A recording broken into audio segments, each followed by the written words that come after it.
یاد کے پردے پر استاد کے نام سے جو سب سے پہلا چہرہ ابھرتا ہے وہ لال ماسٹر صاحب کا مسکراتا ہوا چہرہ ہے۔ اس چہرے کے گرد پھیلے ہوئے نور کے حالے میں اور بھی کئی چہرے گردش کر رہے ہیں۔ باقی سب چہرے جانے پہچانے اور کمسن ہیں۔ لال ماسٹر صاحب کا چہرہ ان سبھی چہروں سے مختلف ہے۔ اس چہرے کے حامل افراد کو ہمارے معاشرے میں سورج مکھی کہا جاتا ہے۔ جلد کا رنگ سرخی مائل گورا، بال، بھویں، پلکیں سب سفیدی مائل بھورے، نظریں کمزور اور آنکھیں مچی ہوئی سی۔ دھوپ میں چلیں تو جلد جلتی ہے، تیز روشنی آنکھوں میں چبھتی ہے، سورج کی سمت اپنی نظروں کا رخ بھی نہیں پھیر سکتے۔ شاید اسی وجہ سے مزاحاً سورج مکھی کہے جاتے ہیں۔ پہلی، دوسری اور تیسری جماعت کی تعلیم اس طالب علم نے کسی تعلیمی ادارے میں حاصل نہیں کی۔ والد صاحب نے گھر ہی پر اتنا کچھ پڑھا دیا تھا کہ ان جماعتوں سے بہت آگے بڑھ گئے تھے۔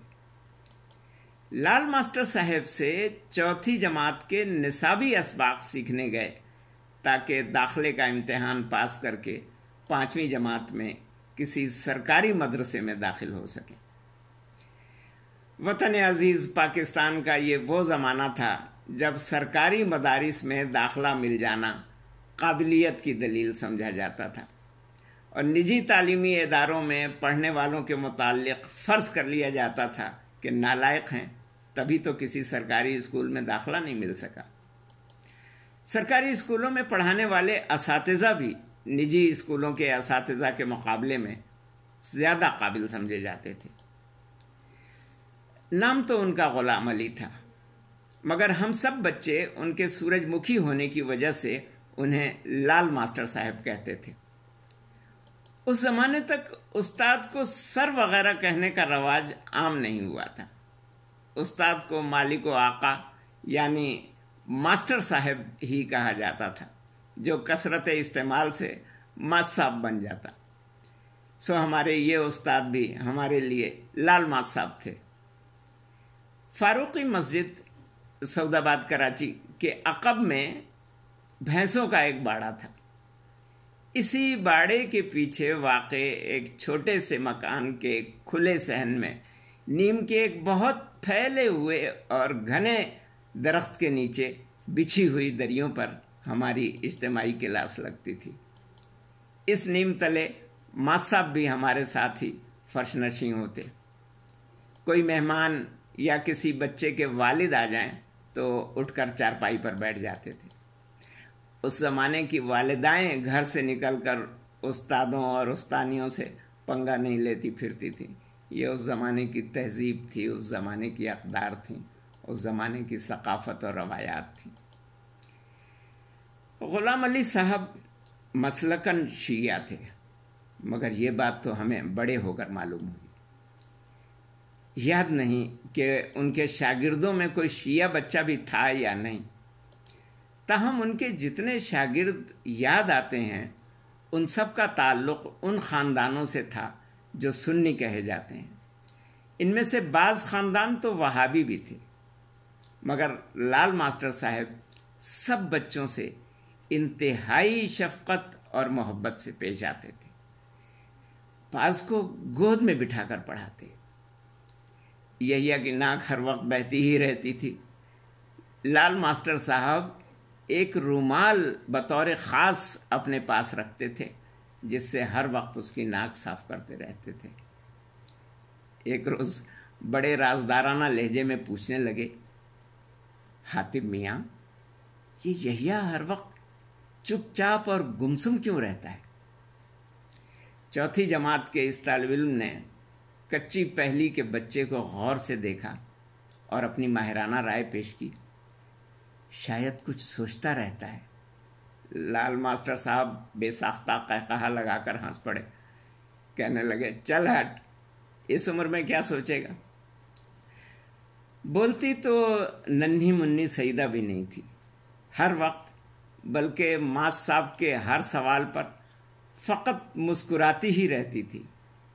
خوب کسی ہوئی 2 چٹیاں باندھے، ایک انگریزی محاورے کے مطابق ایک کان سے دوسرے کان تک بس مسکرائے چلی جاتی تھی۔ اسے دیکھ کر ماس صاحب بھی مسکرا دیتے۔ یہ اتنا کیوں مسکراتی ہے؟ چوتھی جماعت کا دانشور جواب دیتا، اس کی دونوں چٹیاں اتنی ٹائٹ جو بندھی ہوئی ہیں، دونوں گال کھنچ جاتے ہیں، چٹیاں تھوڑی سی ڈھیلی کر دیں تو مسکرانا بند کر دے گی۔ لال ماسٹر صاحب پھر ایک قہقہ لگاتے، چل ہٹ شریر کہیں کا۔ لال ماسٹر صاحب نہایت خوش خط تھے۔ ہماری تختی پر کچی پنسل سے بہترین نشست و برخاست کے ساتھ جو حروف تحریر کرتے، کیا خوشنویس صاحبان ایسے حروف تحریر کریں گے؟ ہمارا کام ان حروف پر بقول ان کے صرف ہاتھ پھیرنا تھا۔ ملتانی مٹی سے لپی ہوئی سفید تختی پر سجے، پنسل سے کھینچے ان سرمئی حروف پر جب ہم دوات کی سیاہی میں سرکنڈے کا قلم ڈبو کر بڑی احتیاط سے ہاتھ پھیرتے تو تختی چمک اٹھتی۔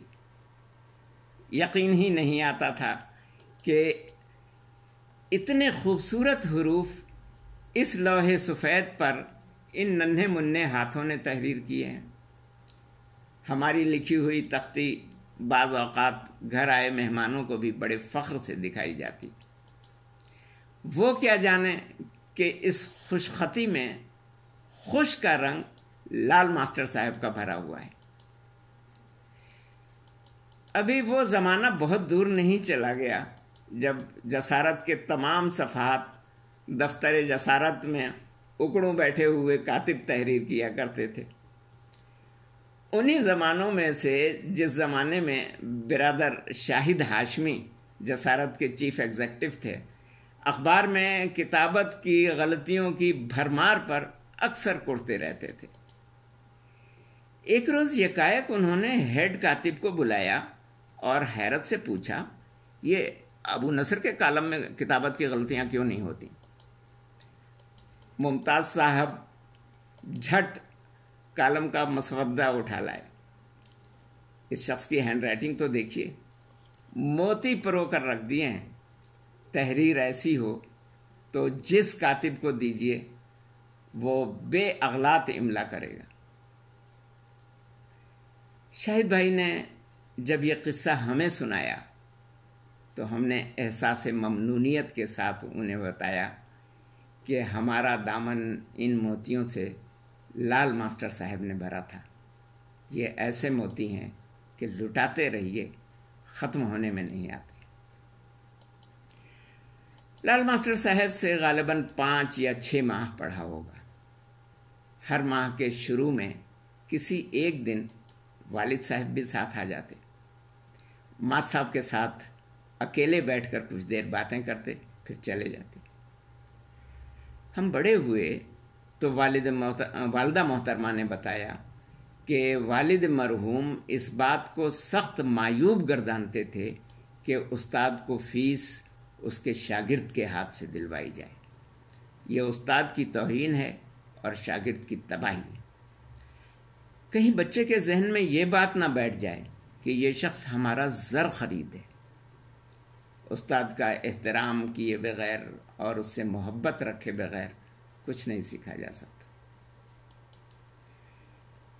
بھلائے نہیں بھولتا کہ انہی دنوں اس شاگرد کو میادی بخار ہو گیا، کھانا پینا سب بند۔ عجب بیزار طبعی کے دن تھے۔ ایک دن فجر کے بعد جب بڑے بھائی دفتر جانے کی تیاری کے لیے کوئلے کی استری سلگا رہے تھے اور والد صاحب اپنے مخصوص تخت پر بیٹھے آنکھیں موندے اپنے مخصوص لہن میں بآواز بلند تلاوت قرآن کریم فرما رہے تھے، کسی نے دروازے پر لٹکی ہوئی زنجیر بجائی۔ معلوم ہوا کہ لال ماسٹر صاحب آئے ہیں۔ وہ سعودآباد نمبر 1 سے کھوکھرا پار نمبر 2 تک تقریباً میل بھر کا فاصلہ پیدل طے کر کے اپنے ننھے منھے شاگرد کی عیادت کے لیے آئے تھے، کیونکہ 8 بجے سے ان کے دیگر شاگرد آنا شروع ہو جاتے۔ اب یہاں ایک اور قصہ سنیے جس سے ہماری اعلیٰ تہذیبی روایات کی یاد دہانی ہوتی ہے۔ ایک کمرے اور ایک برآمدے والے مکان کے کھلے صحن میں چارپائی ایک طرف کھینچ کر لال ماسٹر صاحب کو آڑ میں بٹھا دیا گیا۔ والد صاحب نے اندر جا کر والدہ سے کہا کہ ناشتے کے لیے جو کچھ بھی ہے وہ فوراً بنا دو۔ گویا کسی اضافی تکلف یا بھاگ دوڑ کی ضرورت محسوس نہیں کی گئی۔ والدہ نے سبز میتھی ڈال کر آلو کی چٹپٹی بھجیا بنائی اور بڑے بھائی کے ہاتھوں صحن میں بھجوا دی۔ پھر توے پر پھول پھول جانے والی گرما گرم روٹیوں کی لین ڈوری باندھ دی۔ تکلف اور نہ کرتے ہوئے بھی لال ماسٹر صاحب نے بڑی رغبت سے اور پیٹ بھر کے کھایا۔ جب تک ہمیں پڑھایا اس ناشتے کے چٹخارے لیتے رہے۔ کہتے تھے حاطب کی والدہ کے ہاتھوں بنی ہوئی آلو اور سبز میتھی کی بھجیا کا ذائقہ آج تک نہیں بھولتا۔ لال ماسٹر صاحب کی اہلیہ انتقال کر چکی تھی۔ ایک بیٹا اور ایک بیٹی ان کے ساتھ اسی چھوٹے سے مکان میں ان کی ٹیوشن کی کمائی سے پرورش پا رہے تھے۔ بچے کا نام غلام علی تھا، بیٹی کا نام یاد نہیں۔ وہ ہم سب سے اتنی بڑی تھیں کہ سب بچے انہیں آپی کہہ کر پکارتے تھے۔ لال ماسٹر صاحب بیٹے کو تو نام لے کر پکارتے، مگر بیٹی کو صرف بٹیا کہہ کر بلایا کرتے تھے۔ آپی کبھی کبھی ہماری انگلی پکڑ کر ماڈل کالونی کے ایک بنگلے میں مفتی صاحب کی بیٹی فریال سے ملنے جایا کرتی تھی، جس کے نام پر مفتی صاحب نے فریال ماڈل اکیڈمی کے نام سے ایک مثالی تعلیمی ادارہ قائم کر رکھا تھا۔ ایک بار اس ادارے کی سالانہ تقریب میں صدر پاکستان فیلڈ مارشل محمد ایوب خان بھی تشریف لائے تھے، جنہیں سرخ وردی میں ملبوس طالب علموں کے گھڑ سوار دستے نے سلامی دی تھی۔ بھٹو صاحب نے جب تمام تعلیمی ادارے ملک بھر کے قومیاء لیے تو اس عالی شان دانشگاہ کا بھی بیڑا غرق ہو گیا۔ سلامی دینے کے کچھ برسوں کے بعد جب ہم 8ویں جماعت میں تھے اور سرکاری مدرسہ ثانویہ سعودآباد برائے طلبہ یعنی government boys secondary school Saudabad میں زیر تعلیم تھے، تو ایک روز اپنے اسکول میں ہم نے کامیاب ہڑتال کروائی اور طالب علموں کے جلوس کے ساتھ ایوب کتا ہائے ہائے کے نعرے لگاتے ہوئے فریال ماڈل اکیڈمی میں ہڑتال کروانے کے لیے لال ماسٹر صاحب کے گھر کے قریب سے گزرے۔ ان کے گھر کا دروازہ کھلا تھا۔ وہ اپنے نیم کے پیڑ کے نیچے اپنا پوپلا منہ حیرت سے کھولے دیکھ رہے تھے۔ اب وہ بوڑھے ہو چکے تھے۔ شاگرد شرمندہ ہو کر وہیں سے پلٹ گیا۔ جو نعرے لگ رہے تھے وہ لال ماسٹر صاحب کی تربیت سے لگا نہیں کھاتے تھے۔ بس یہ ان کی آخری جھلک تھی جو ہم نے دیکھی۔ ایک روز اسکول کی سمت پیدل دوڑے چلے جا رہے تھے کہ کسی نے ہمارے پاس آ کر سائیکل روکی۔ دیر ہو گئی ہے، آؤ سائیکل پر بیٹھ جاؤ۔ پلٹ کر دیکھا تو لال ماسٹر صاحب کے صاحبزادے غلام عباس تھے۔ اچک کر سائیکل پر بیٹھ گئے۔ پوچھا ماں صاحب کا کیا حال ہے؟ کہنے لگے ان کا تو انتقال ہو گیا۔ دل پر ایک زوردار گھونسا پڑا۔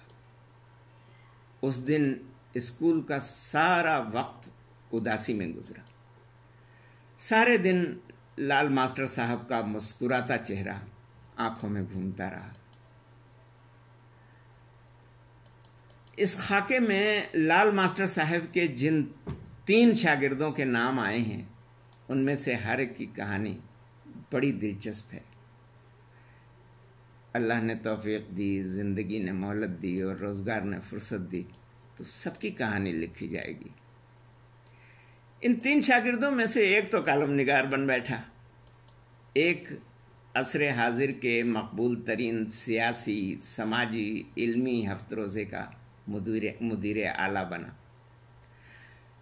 وہ بچی جو ہمہ وقت ایک کان سے دوسرے کان تک مسکراتی رہتی تھی، ایک دوپہر یعنی 16 مئی 2017 کو دسترخوان پر بیٹھے بیٹھے ایک روز اچانک ہی اس دنیا سے چلی گئی، سب کو روتا بلکتا چھوڑ کر اور خود مسکرانا چھوڑ کر۔ شاید کسی نے اس کی چٹیاں ڈھیلی کر دی ہوں گی۔